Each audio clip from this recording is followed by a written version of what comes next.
അൽ മർഅതു ഇദാ സല്ലത്ത് ഖംസഹാ,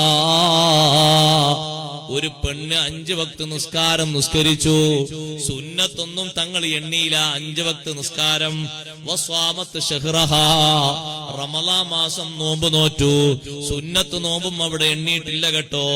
വഅഹ്സനത്ത് ഫർജഹാ, അത് പ്രത്യേകം ശ്രദ്ധിക്കേണ്ട ഒരു വിഷയമാണ്. മൂന്നാമത്തത് സ്വകാര്യത കാത്തു സൂക്ഷിച്ചു. സ്വകാര്യത മറ്റുള്ളവർക്ക് പണയം വെച്ചില്ല.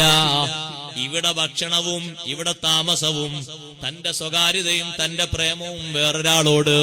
മക്കള് 3 എണ്ണമായി, 4 എണ്ണമായി, 5 എണ്ണമായി. എത്ര ഇടങ്ങേറാ സഹോദരങ്ങളെ സൃഷ്ടിക്കുന്നത്. ഇവിടെ എല്ലാ ചെലവും ഭക്ഷണവും മറ്റുമൊക്കെ. പക്ഷേ സ്വന്തം ശരീരത്തിന്റെ സ്വകാര്യത മറ്റുള്ളവർക്ക് സമർപ്പിക്കുന്ന ഒരു പെണ്ണ്, ആ പെണ്ണ് നല്ല പെണ്ണല്ല, ആഖിറത്തിൽ രക്ഷപ്പെടുന്ന പെണ്ണല്ല. നിസ്കാരവും നോമ്പും പറഞ്ഞു മൂന്നാമത് എണ്ണിയത് നോക്ക് നിങ്ങള്.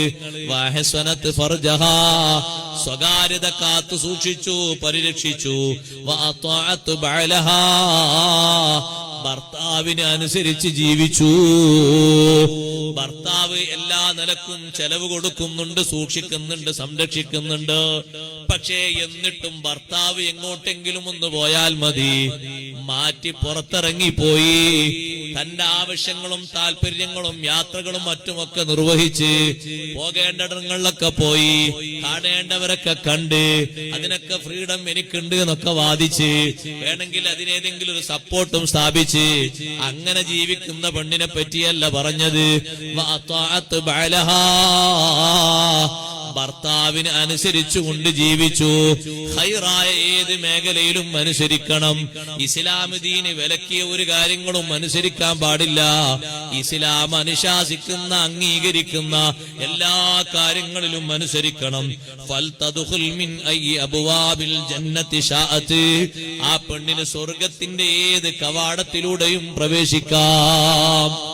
ഏത് കവാടവും ആ പെണ്ണിന് തുറക്കപ്പെടും.